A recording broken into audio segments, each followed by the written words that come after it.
This video I'm going to quickly walk you through that how to get dark mode on Snapchat on any phone, Android or iPhone. Okay, I'm going to show you the easiest way. If you're wondering that you can use dark mode or in Snapchat, okay, I'm going to show you the legit option and the easiest option. So what you need to do is open up your Snapchat account like that. After that, you have to click on the settings option in the top right corner. Okay, please make sure you watch the full video, you don't miss any step here. Okay, so what we need to do is scroll down and find the option app appearance. Okay, we are gonna click on it, that app appearance option like that. Then here you can see there is two option, always light and always dark mode. Okay, what you need to do is click on the always dark option like that. After that, you have to click on restart now. Make sure you read the information like here.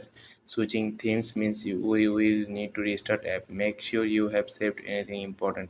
So make sure you have saved anything important on your phone. After, you have to click on the restart now option like that. Then here you can see you have to click on the profile option again. Here you can see I have get the dark mode on my Snapchat account. Okay, so this is how you can get your dark mode on Snapchat account. This is the easiest way. I hope you like this video. Please subscribe this channel.